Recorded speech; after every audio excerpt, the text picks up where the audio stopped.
Hi, it's Christine Daigle. I'm Jena Brown. I'm Kevin Tumlinson. And I'm JD Barker. Welcome to Writers Inc. So first off, before we get going, I've got an announcement to make. And I haven't actually told you guys yet, but the show is moving to Tuesdays. Is it? What? So here's the thing. So we typically record on Thursday. We're recording right now. It's 1 something on Thursday afternoon. We send all the files off to our production guy. He cleans it all up and edits out all the mistakes and stuff we make, and puts it together and gets it posted on everything. But like, he basically has zero time to do that because the show's got to be launched on Monday. So he basically scrambles on Friday, or he's got to work over the weekend. And I didn't even realize that this was a problem, but he reached out and asked if there was any way we could change it. And I'm like, I have no idea why it's even on Monday, to be honest with you. So sure, let's go with Tuesday. We could do Wednesday if you want, but because it was an arbitrary day, JD. I think that's it. I don't know if like other podcasts, like I was new to the podcasting world when this whole thing started, so I just assumed maybe every podcast goes live on Monday. But then if that's the case, then my brain starts thinking, well, then maybe Tuesday is better. You don't want to be on the same day as everybody Tuesday's else. book pub day, so I mean Book pub that day, works. There yes. you go. Yeah. That's actually, for us, it's going to work a lot better because a lot of our authors, we air their interview the week of their pub, so it will actually be on publication date when we come out. So, so if you're listening, this is probably going to be the last episode that actually airs on a Monday, and then moving forward, it will be on Tuesday. And if I get additional complaints or there's not enough time, we may shift it to Wednesday. I don't know. But as of now, we are moving. Well, what the hell? Just put it on Thursday. The important part is that Alex is less stressed. Maybe we'll just let's spin a big wheel every week and just kind of, hey, this week is Friday. If you put it on Thursday, then we produce one show while the other show goes live. Everything's he's got lots of time that way. Yeah. Got There you go. There's some nice symmetry to that. Yeah. So I've got another question for you, though. It's got nothing to do with the podcast. Have any of you ever gone camping? Like, are you anybody camp Yeah. like on a regular basis, or? I'm camping right now. I'm Canadian. Are you kidding me? What did you just ask me that question? We grew up camping. I have only gone camping one time my entire life. I went wow. camping on a New Year's with my sister and a bunch of friends of ours, like years back. But we belong to a local country club, and they're doing a camping thing for the kids. So it's not like real camping. It's basically tents set up on a golf course next to the country club in the swimming Glamping. pool. It's glamping for sure. Right. There's a full bar. There's food at the restaurant window. But I've never actually done this before. So I've got a tent in a box sitting right over in the side of my office there that I haven't opened yet. I've got a sleeping bag over there. I've got no idea if my daughter is going to like this, or at 3:00 in the morning, she's going to wake me and my wife up and say, I want to go home. But we are going camping tomorrow. That's excellent. I was going to say I have recommendations like cots, military mats. When I was young, I didn't mind sleeping on the ground. So hopefully you're on the golf course so it's nice and smooth. But now that I am old, sleeping on the ground in the sleeping bag is the worst. Yeah, you have to have something like an air mattress or See if you can overnight a cot or a military mat. You guys are amateurs. I got a whole mattress. van for this now. Yeah. Yeah. Hey, listen, I don't want to hear it. I have portaged canoes in Algonquin when I was 19. That was cool. Now I just want my memory foam. Yeah. Leave me alone. It's all good. So when we were young, we had a trailer. We had a whole big trailer. And so my dad would pack us all up. And that's like a majority of our summer vacations were camping in different campgrounds in the trailer. That's cool. I started looking at air conditioners for the tent, like battery power for the tent. How do you do this? How do you do that? And like, everybody's telling me, no, you just need the tent and sleeping bags. And, we'll see. Yeah. So this one is going to be the bare basics, I guess. Air mattress. Yeah. We've got 5, I think, air mattresses. I should probably throw one of those in the car just in case. I don't know. You're welcome. You'll thank me later. There is a portable battery powered air conditioner. I don't remember the name of it, but I can find it for you. I was going to get one when we were thinking about doing our own van conversion. I was going to use that. It's like $1,800 for the thing with some batteries. But can I get it by tomorrow? Yeah, you may be a little out of luck on that one. But, yeah, I'm SOL on most of the good stuff. We'll see. It's not going to be too hot. It's supposed to be like 74, I think, at sunset, and then it's going to dip down into the 60s overnight, so it won't be bad. Do you have a lot of humidity there, JD? It's not too bad. We're right on the ocean, so we get a lot of breeze and stuff off the water. Yeah, that's nice. So that whole thing dovetails into this isn't really news. It's a Kev announcement because I don't have any hobbies. So, and every time I start a hobby, I feel crippling guilt and shame for if it's like sitting in front of a screen or something and I'm not writing or whatever. So there's a guy named Bo Miles. He's like from Australia, and he posted a video about finding money in roundabouts. And this is similar to something I've done in the past. Yeah. Where he walks around in roundabouts and he finds money and items and things and collects them. And I used to walk like parking lots and things and looking for money as a way to get exercise. And somebody said, well, you should get a metal detector. And it hit me. My wife gave me one several years ago that I never used. And she's always given me grief about it. So now I'm going to take this metal detector and that's going to be my hobby. And it's perfect. It's like exercise, some sunlight. There are whole clubs on this. They take vacations into metal detecting in Europe. So golf courses, I think, are pretty good for metal detecting. People drop a lot of things on the golf course. And that's what I'm saying. That's where that ties into the camping. Like Kevin will be metal detecting outside. I'm going to get one of those hats with the little bib on the back of it.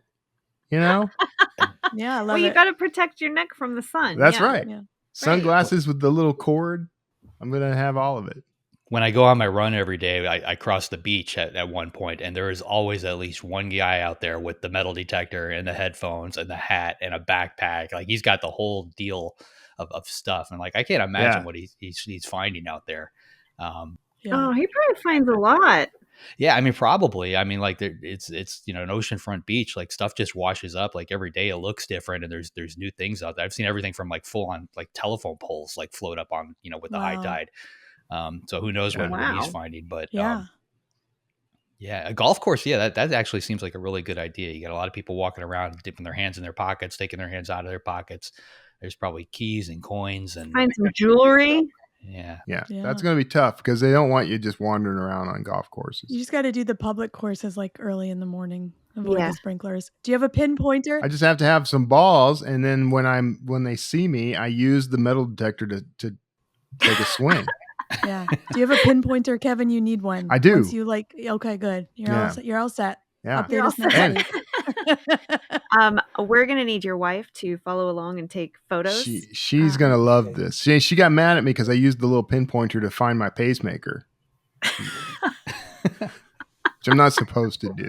That sounds like a horrible idea. Wait, we gotta not let Jena be humble though, because her son just successfully defended his PhD dissertation in space lasers. He did this week. So congratulations, Kyle. Yeah, thank you. Yes, he did. That's Dr. Kyle to you. That is Dr. Kyle from now on. Yes, he space lasers. It's pretty cool. He's working on the LISA project, which anyone can Google, and it's going to be this big project that launches, I think, in 2035. So he starts his postdoc position at NASA October 7th. That's awesome. Amazing. Very cool. Congratulations. All right. What else do we have in the news? I know we want to talk about San Diego Con, right? You guys, or Comic-Con. Oh, yeah. I just saw that. Comic-Con has always been in San Diego. Yeah. The biggest, most iconic comic fan convention probably that there is in North America. They are thinking of leaving San Diego. I guess attendees have been complaining that it's just too expensive to stay in San Diego, which I understand, but that would be a big shift. May I throw out Las Vegas? Yeah. It is the convention capital of the world. Did you not hear the part where they said it's too expensive in San Diego? Vegas is not that expensive. Vegas is not that expensive. Listen, here's the nice thing about Vegas. Vegas has tiers. Like you can, especially once you've paid all those prices. Well, I will tell you that the hotels around the convention center, well, outside of Fontainebleau, but I don't think that doesn't count. But it's reasonably priced. A lot of options. Very cool. Huge, brand new convention center that they just renovated. All right, it's not going to Vegas. Give it up. I'm not a comic guy, so like, aren't there more than one? Like, isn't there more than one Comic-Con? Like, I vaguely remember like Comic-Con Chicago. There is, but San Diego is like the biggest one. Yeah, that's Right. like the Okay, so Comic that's the Con. flagship. Yeah, Okay. It's the Comic-Con, the OG. Yeah. that's the one where a lot of the celebrities will walk around in disguise because they want to be part of the the whole atmosphere. So it's a cool one. All right. Well, let's look at the other news, less entertaining than San Diego Comic-Con. Hugo Awards organizers reveal thousands were spent on fraudulent votes to help one writer win. And it wasn't me, which is the most disturbing thing about this story. The Science Fiction and Fantasy Prize says it has culled 377 votes, mostly for finalist A, who will not be disqualified as there is no proof they were aware.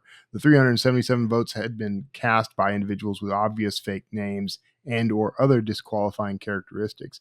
Based on the Hugo administration subcommittee's tally, paying for 377 memberships would have cost at least $22,000. John Scalzi, who is a Hugo finalist this year, called the statement a welcome act of transparency. Oh, the Hugos. They've been so Shameful. plagued by things. Yeah, they've had a rough go the last few years. Yeah, like I've won awards, and like awards do not move book sales. Like, does the Hugo Award does that? Like, what justifies spending $22,000? $22,000. That's crazy. It's wild, and they won't release a name, but I did see someone said that the finalist who had the fraudulent votes cast for them did not win in their category without those votes. Yeah, So, that it took it down and someone else won. That's a lot of work. I mean, the money aside, but like going out and getting all those people and having them vote, like that's just. Well, think about what they had to do that. So they probably had to create like a fake email account for each fake person to create the application, because you've got to respond to those applications. You've got to verify this. You've got to do that. For 377, almost 400 different accounts. Like, how do they even do that on that kind of scale? Like, I imagine Gmail would shut them down. Or so I'm more interested in how somebody pulled this off. Like, that's the book I want to read.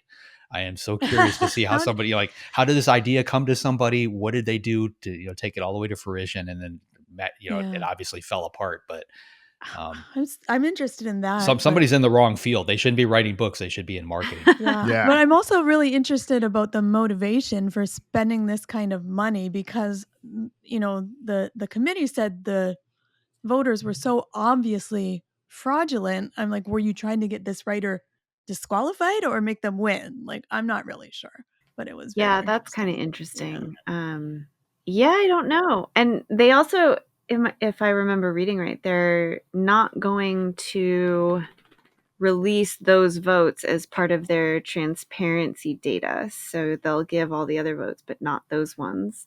Right. Which I guess makes sense if you're trying to protect the identity of the author. That's pretty wild. And like you said, I don't know that, I mean, there's like prestige in it, but does it really move things? I suppose it does influence your career. It's probably easier to pitch to an editor when you get to put Hugo Award winner on your bio. Unless it does get to them that was all fraudulent, and now that's shot all to hell. So, well, yeah. Well, then you just change it to this is that Hugo Award winner. That Hugo Award winner. That's what's funny about it is I don't think that moves the needle at all, but I think that if it came out that you were the one that had the whole fraudulent voting thing, that might actually get you more sales than the award itself. I was thinking that, but I didn't say that out loud. Leave it to Kevin to say the quiet parts out loud. But don't you think that would like also negatively impact your relationship with editors? Like, I don't know. Yeah. I don't know. Good questions. Yeah. Wild. Good questions. And only the Hugos can tell us the answers. And they won't. Transparent, but only so far. All right. So Orbit announces new horror imprint, Run For It. That's the name of the imprint, not our recommendation. Orbit, a division of Hachette Book Group, announced the launch of Run For It, a new horror imprint.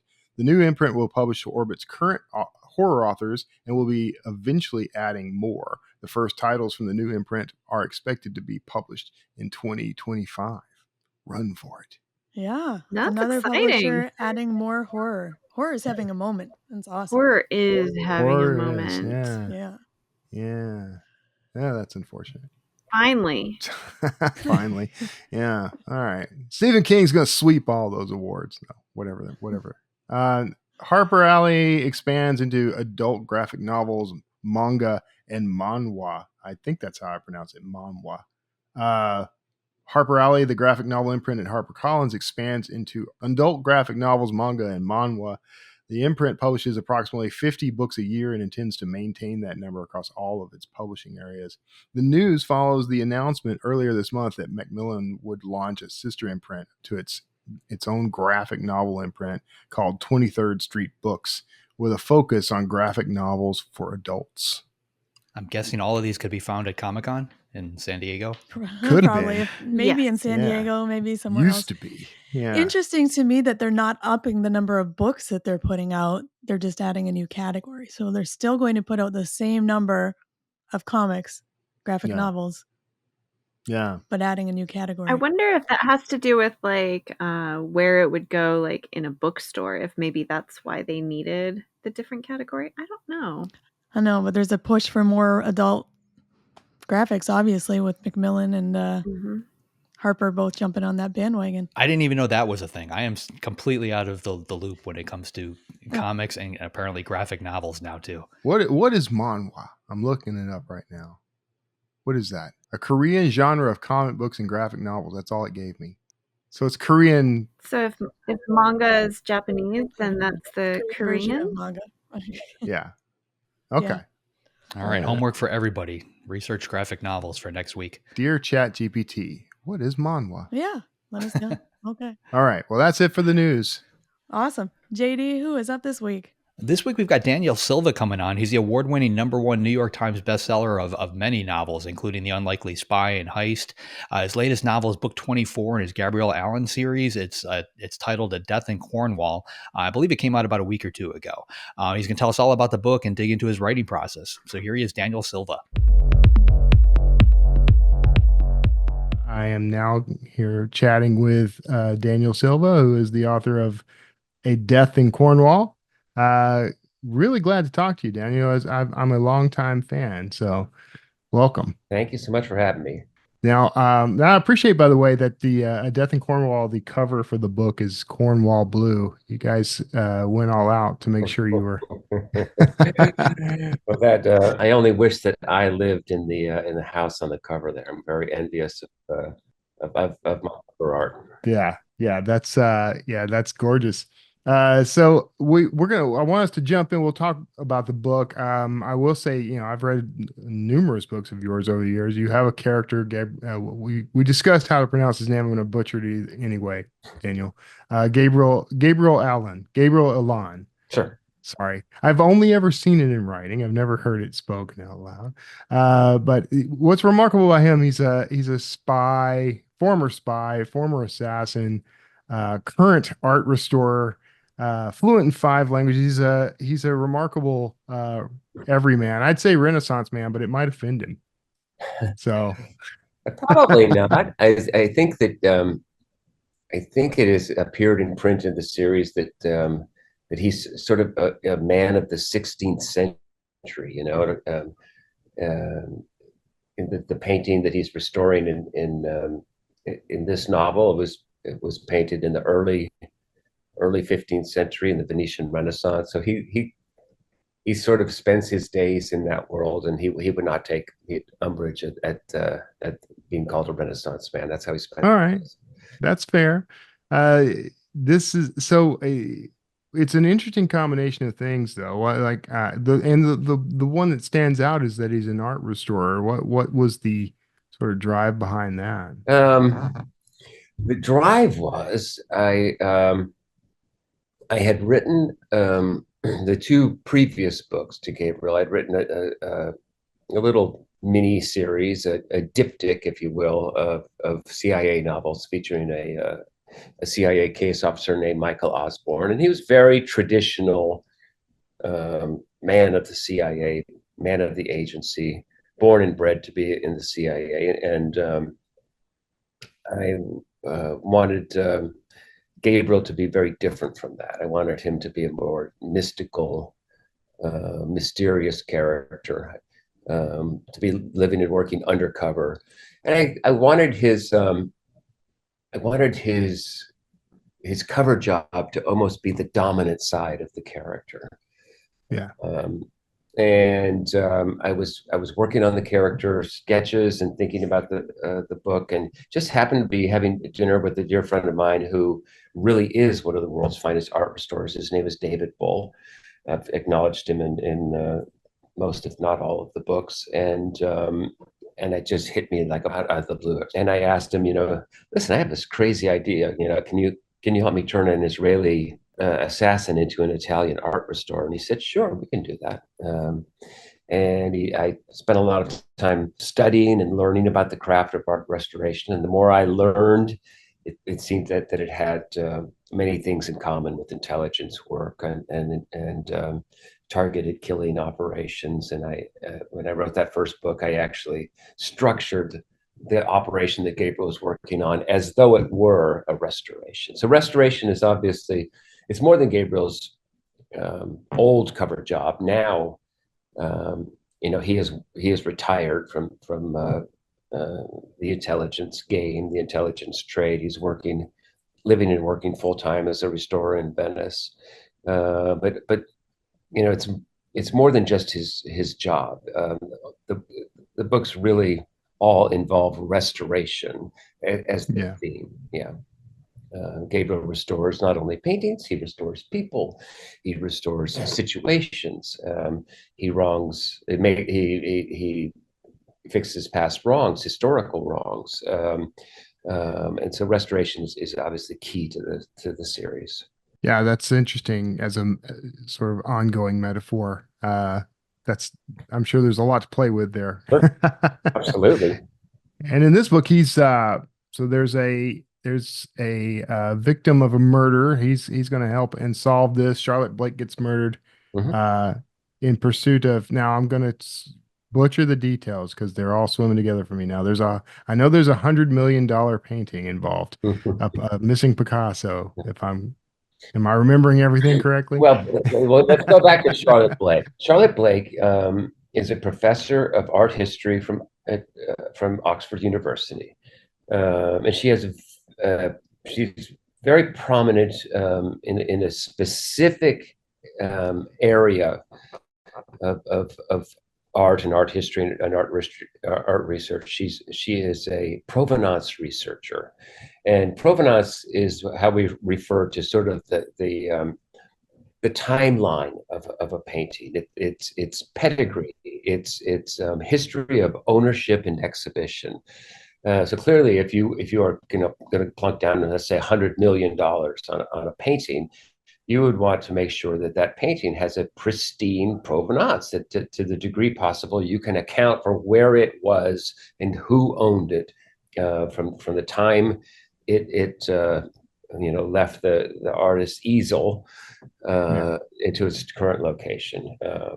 And that's especially important where paintings that were, French in origin, or might have changed hands during the Holocaust. We want to know if the painting changed hands under dubious or coerced circumstances, or whether it was looted from Jewish owners. It's Jewish owners by Germans.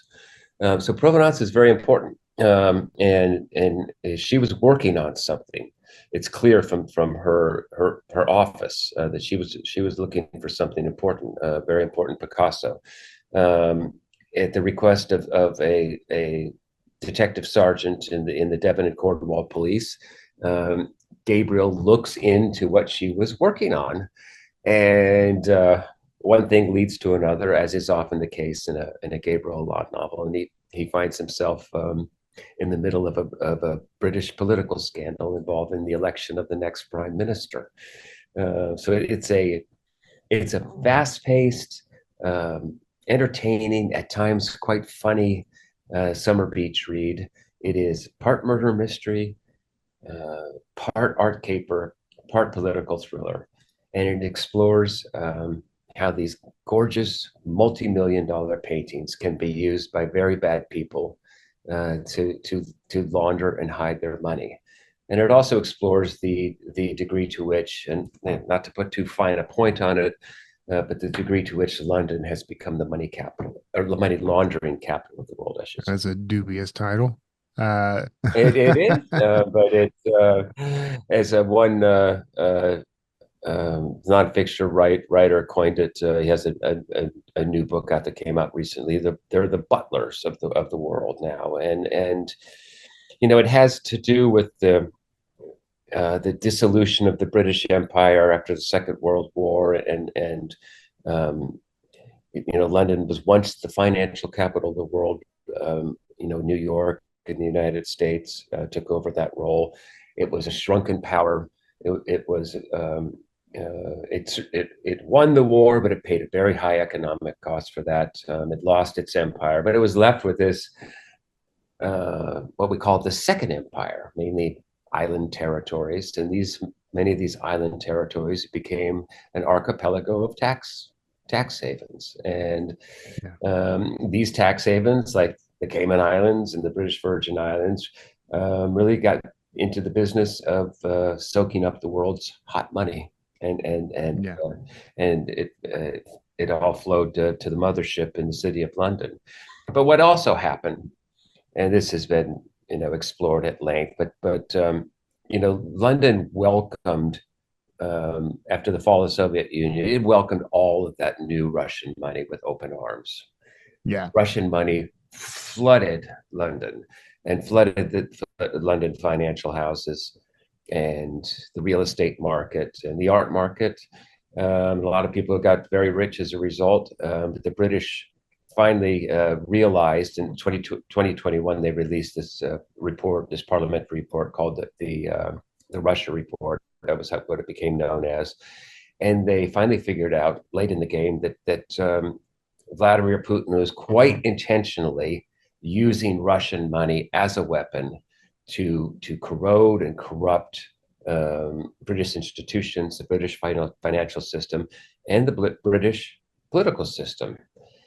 And I don't want to sound too conspiratorial, but when you just saw the utter collapse of the Tory party, the Conservative Party, in the last election, I think the question must be asked: Did Russia have anything to do with the scandal and the division that beset the Conservative Party? I think they played a small role in it. Yeah, maybe a small, a tiny, insignificant historical. Well, it was one scandal after the next. Yes, it was a huge disruption to the party, and it tore the party apart.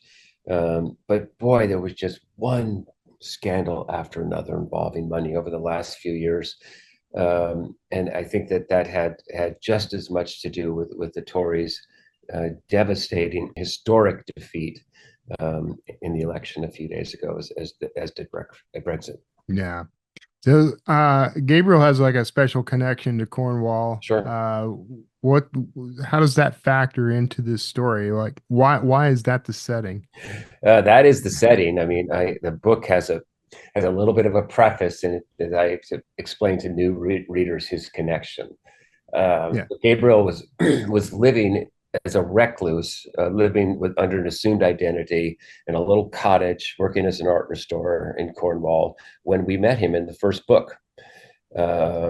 And I was living in a rented house a couple of miles away when I created him and wrote those first chapters. And so it's special to him, and it's special to me.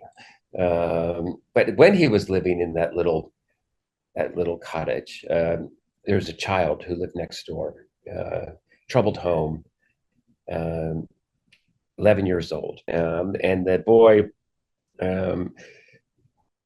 developed a very close relationship with Gabriel, and he never knew, because Gabriel never mentioned it, but that child would have been exactly the same age as the child that Gabriel lost to a terrorist bomb in Vienna. So they had a very special relationship. A lot of it was unspoken, but it was very special. That young boy is now a man in his mid-30s, and he is a detective sergeant in the Devon and Cornwall Police. And it is that little boy, child named Timothy Peel, who asked for Gabriel's help in this investigation. So I pair them up, many years after they met, and it was a great deal of fun. How long have you been looking forward to coming back to Cornwall? You know what? I visited several times since. It's one of the most magical places in the world. I do my best to try to capture that magic of Cornwall in the pages of the novel. But it's difficult. There's just something in the air there that's quite magical. The cliffs are spectacular. The rock formations, the ocean, the Arthurian sparkle that hangs in the air. I just love it there. Yeah.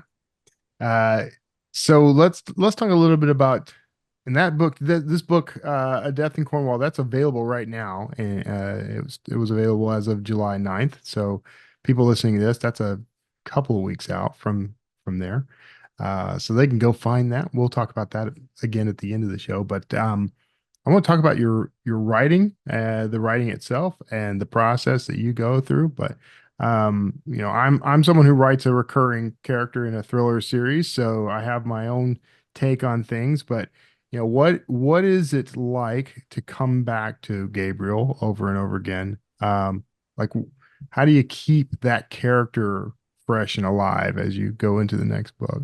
One of the things I've done with him is move him from time to time physically. Create wonderful settings where he's working.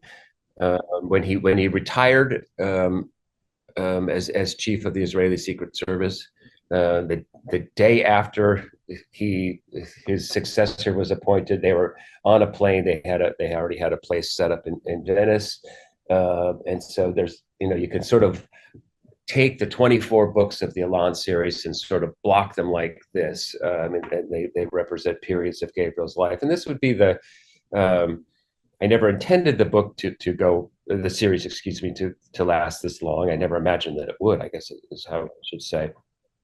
But this is where it's going to end.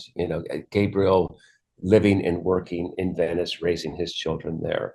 And to use beautiful settings, and as part of this relocation and reset for this series, I've sort of airbrushed the character a little bit. Taken a few years off him and the way he looks, and changed his look quite a bit, changed his attitude. It's not unimportant that before he was an intelligence officer, an assassin whose cover job was that he was an art restorer. Now he is an art restorer who used to be an intelligence officer and an assassin. Yeah. It's a subtle but not unimportant difference.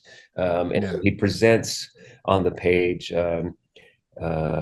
quite a bit differently than before.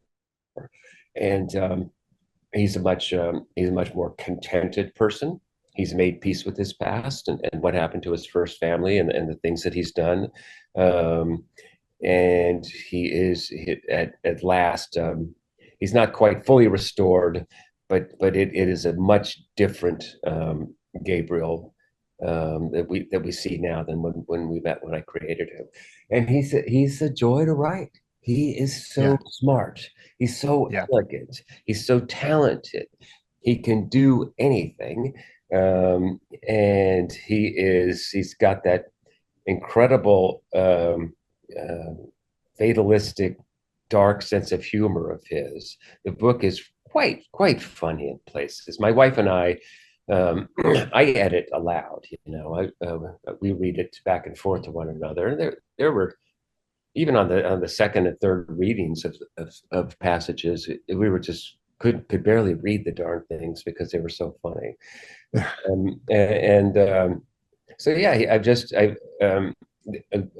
a recharacterization or reinvention of the character, a retouching of the character was really important to sort of reset the series. And I'm just having a tremendous amount of fun with it, and I can use him in anything that I want to.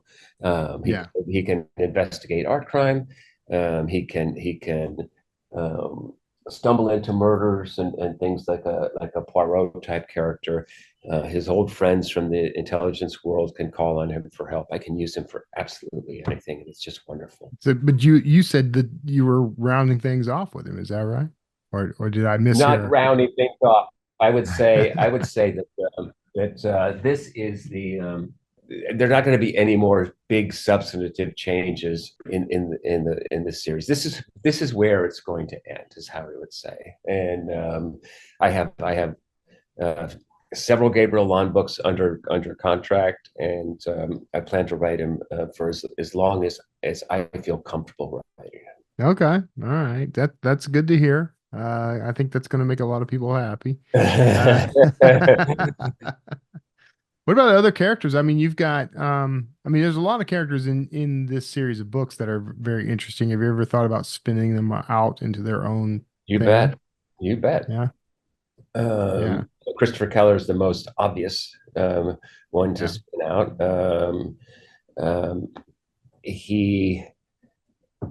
I wanted to do it about 8 years ago, and my publishing team begged me to not take a break from Gabriel. I can't write. I don't know how fast you are, but I couldn't write 2 books a year and feel confident that I was doing my best work.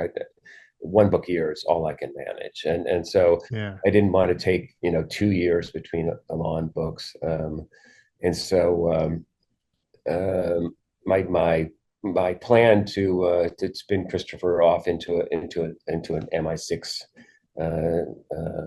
sub series was a source of angst inside my publishing house. So I didn't do it, but I can still do it.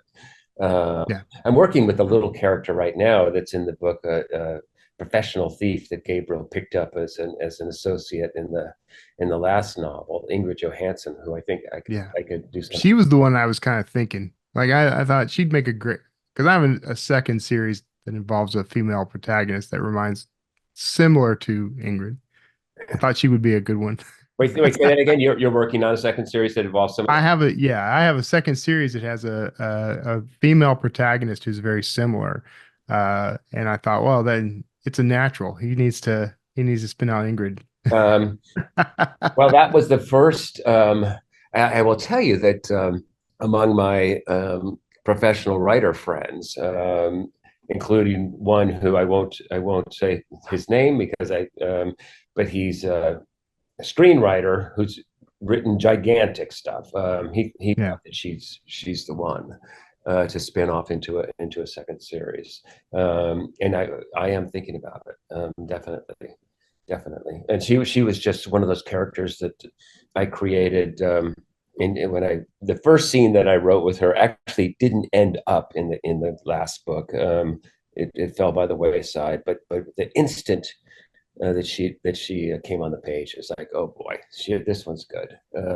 Because she's both a confidence artist and a pickpocket, and a computer hacker, and she's she's a good old fashioned kleptomaniac. But I created her, and you would understand this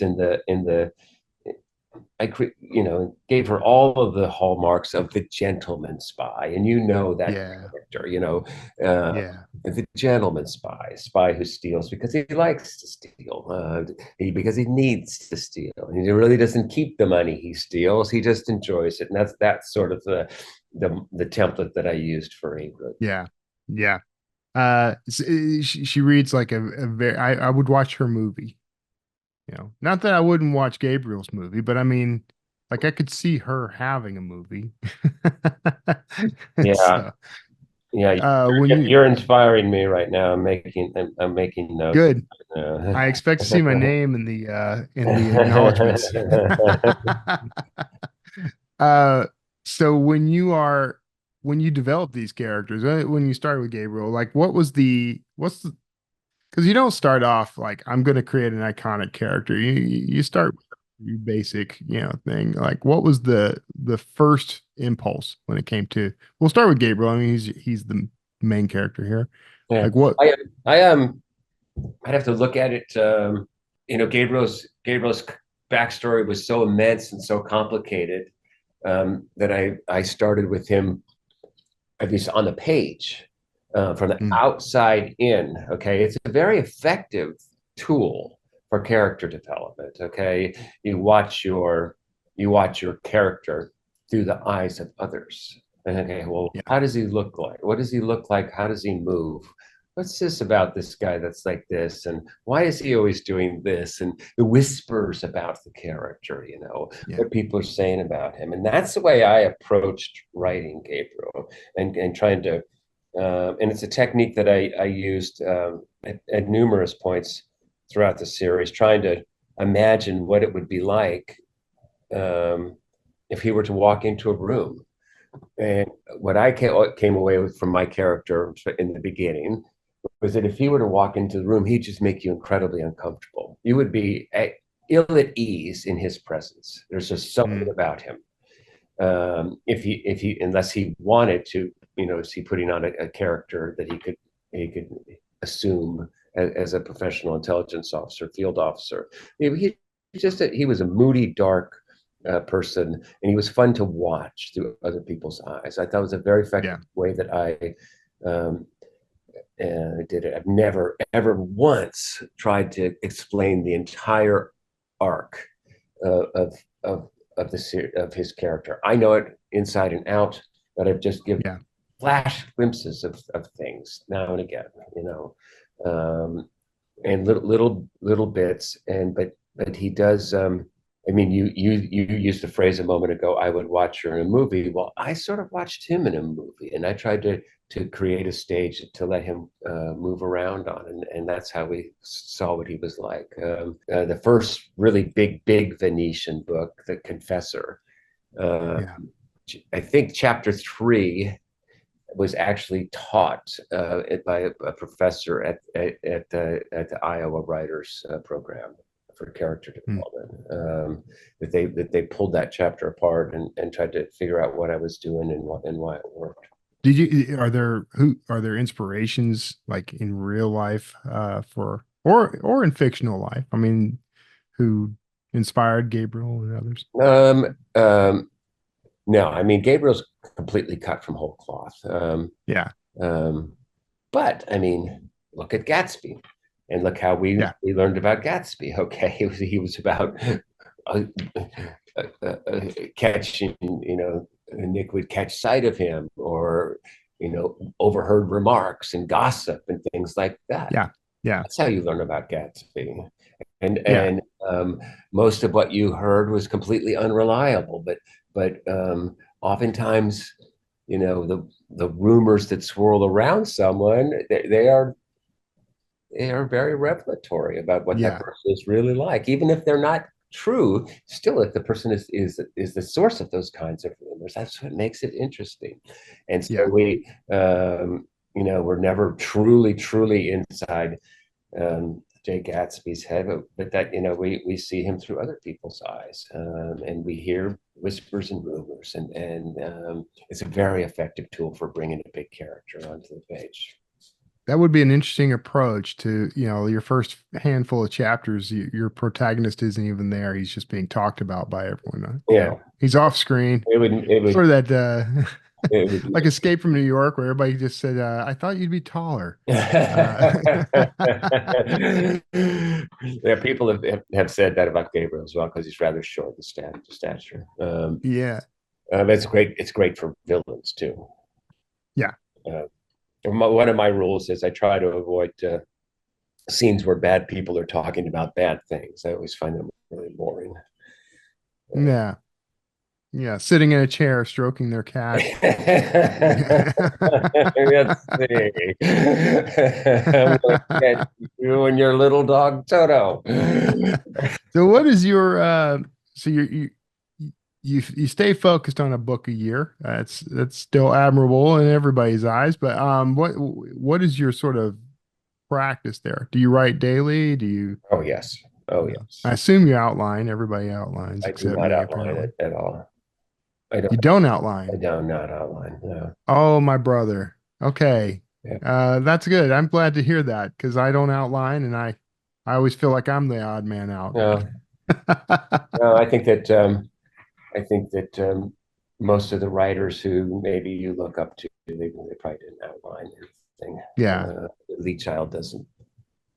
I don't know how to refer to what he's doing if he still actually didn't or doesn't outline.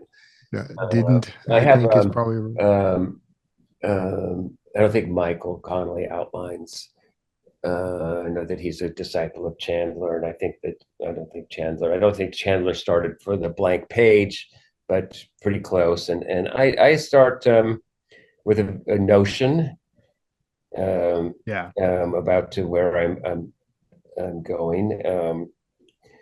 Much of the book is actually laid out right there in the first chapter. Very good. You don't know exactly what you're seeing, but that I write them sentence by sentence. That means I work pretty slowly at the beginning, and then because I'm thinking and writing, and then I probably wrote the last. I wrote the last section of this book, the contest, in a couple, maybe 2 or 3 weeks, if that. But I write the ending very quickly. But what I like to think of is I like to think of my first draft as my outline, and then I rework that. And so I like to try to get have a contiguous first draft. I don't always do that, but if I push forward and then I go back and make changes, and if I say, I'm going to go in a different direction here, so if I have to change a little something back here, it does help that my books are largely single point of view. I've settled into a pattern where it's Gabriel and his associates. I use that point of view. I break point of view seldomly and with reluctance. I'm very careful about point of view. I don't like to use the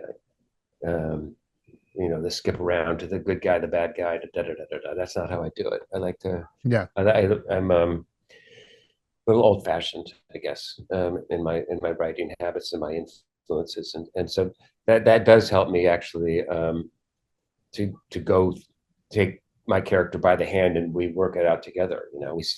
We create a set of circumstances and figure it out together. That's excellent. I just noticed that we're at the end of time, which is making me a little sad. But I want to ask you one final question on the writing front, and that is essentially like if you were sitting down in front of a brand new writer and telling them the best approach to building the kind of career that you have, like what's the priority you would give them? What would be the first thing you'd say they need to do? Well, I would say make sure that you're willing to just sacrifice everything, that you're going to work all the time, and that you're not going to let anything interrupt your work. To me, it's not drudgery to work all the time, because I suffer from the compulsion to write, and I would make sure that if you're going to try to embark on this, that you have that compulsion, that you can't not write. But I would remind everyone that it's a very difficult business. It's a changing business. But the good news is that there are so many avenues for publication now. I mean, my goodness, it's quite easy to write your book and get it out there in front of people now, and that's completely changed from the. I started in a very traditional publishing world at the height of peak publishing. We had multiple national chains back in the 90s. Amazon was this weird thing that I didn't even know existed. And it just it gobbled up a huge portion of our industry, and the industry has changed dramatically as a result. And then the last piece of advice I would say is write that first book with no expectation of publication. Write it for yourself. Yep. Enjoy every minute of it. I still write my books for myself and my wife and my best friend who edits me, a man named Louis Toscano, who's been editing me since I was 24 years old. I gotta have to say with it, I come off book tour and that I go back into that world and close that door and curl up with my characters and work on a book. And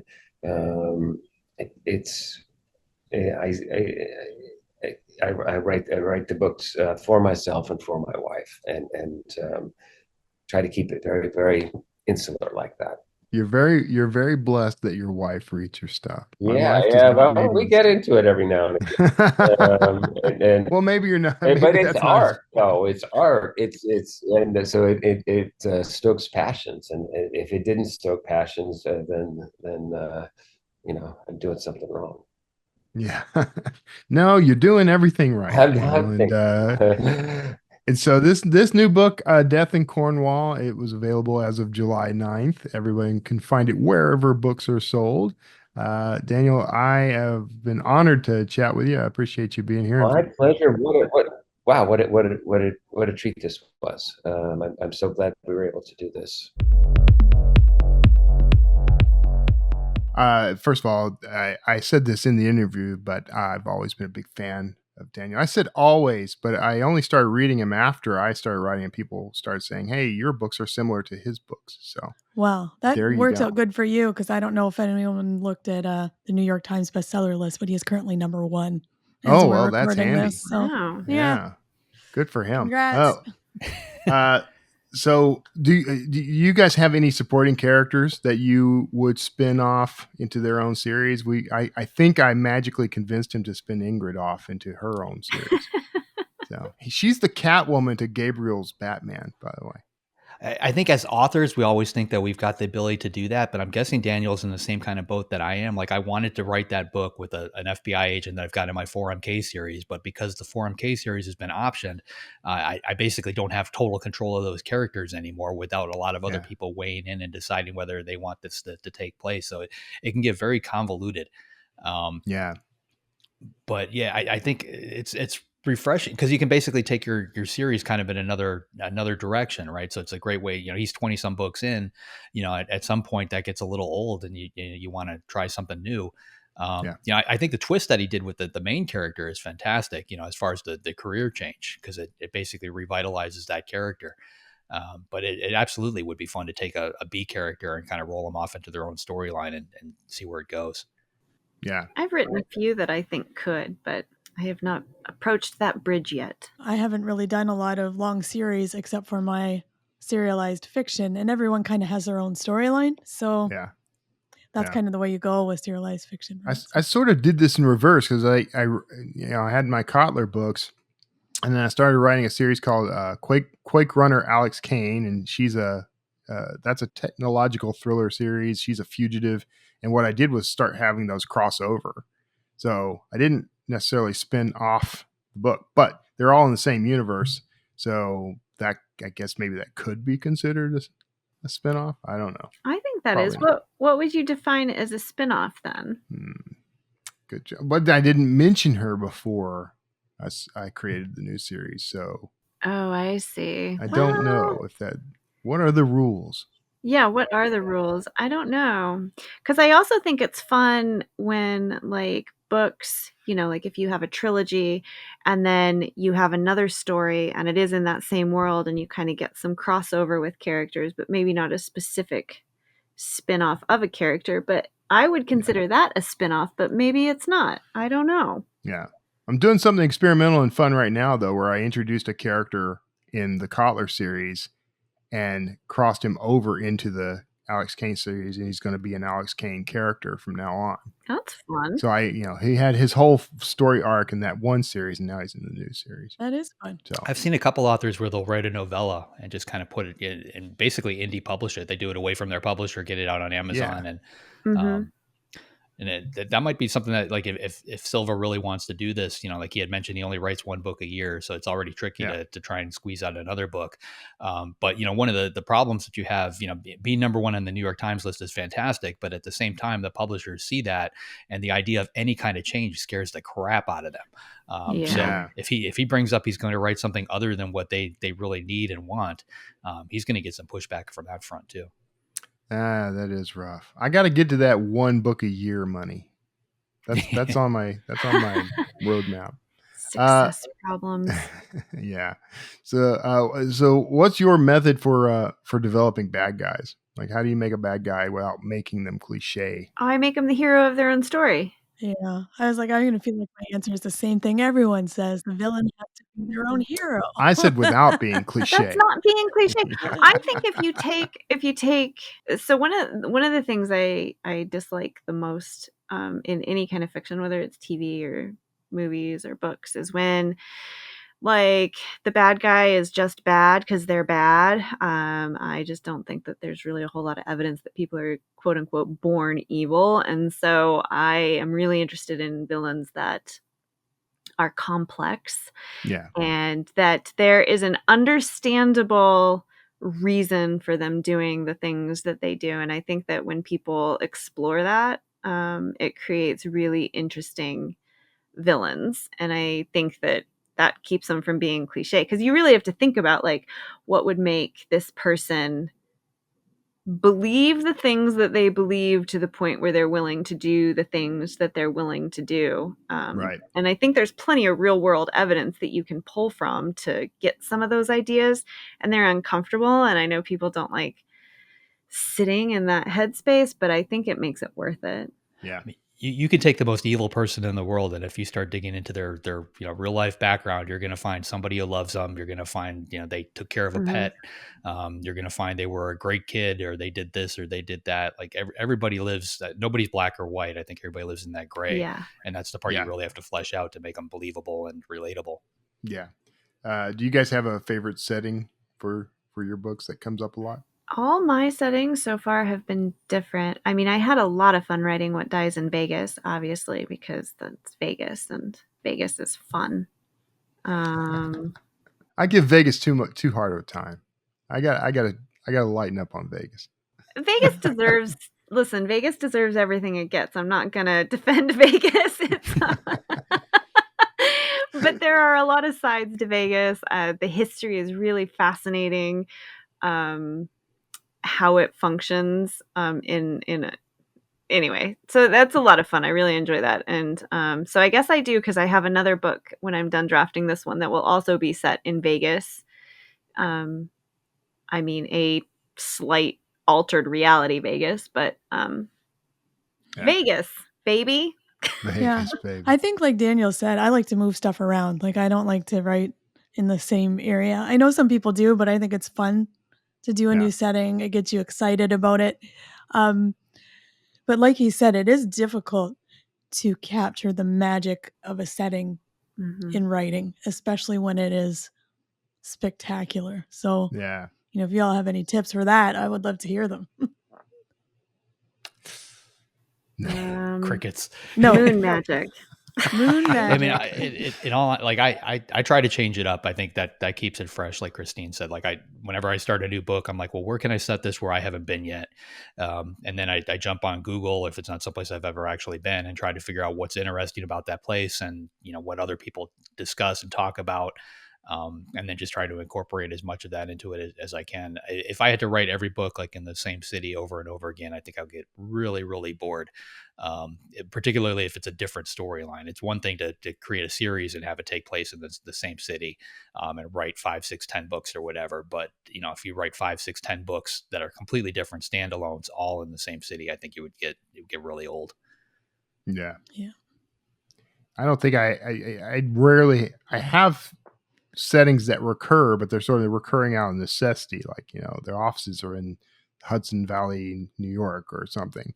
So I typically try to set things in a completely different place with each book, especially the Kane books, because the whole point is she's a fugitive. So she's going from city to city and trying to stay away from all the alphabet agencies of the federal government. So, that gives me a chance to highlight all these different cities, which does cause me a lot of problems because I haven't yet been to every city. So I'm doing a lot of like Google research to find out what Chad, Wyoming is like or something. So if there is a Chad, Wyoming.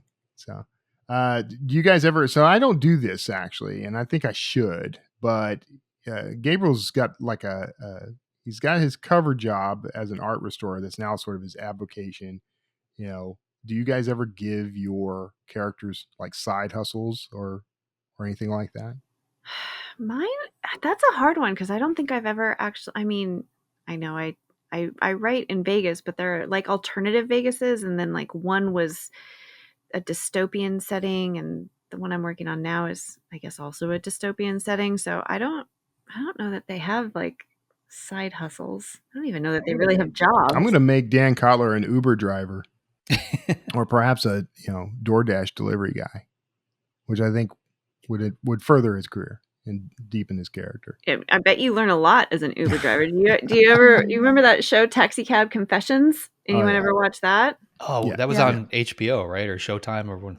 Yeah. Yeah. That was actually pretty good. Yeah.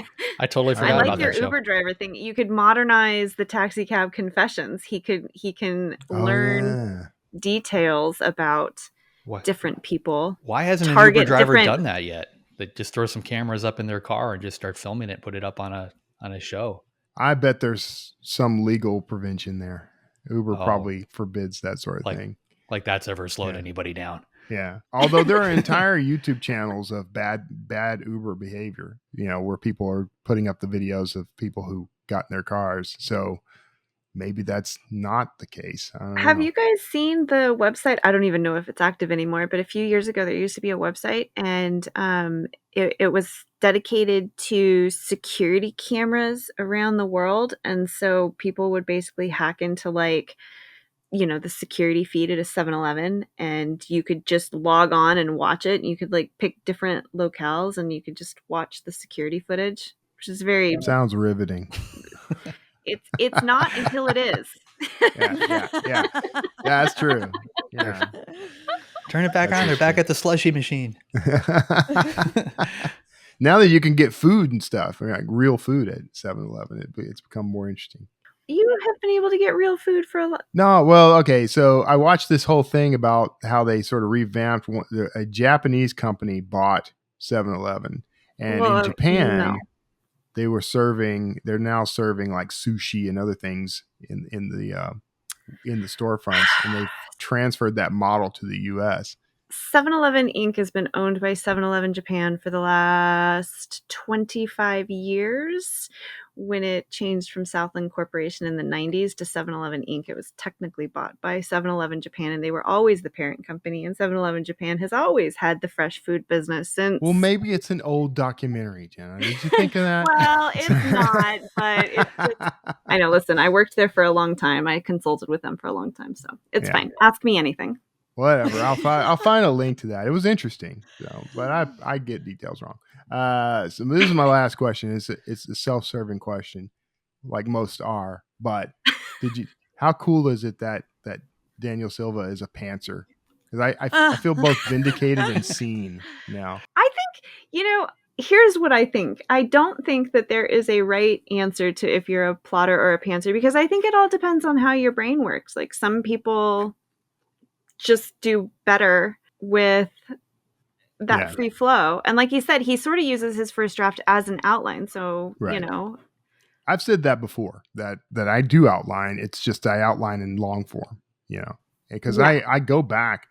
I know a lot of authors who hate going back and re-swizzling and re-editing, but I actually have come to enjoy it. And that's where the book emerges for me.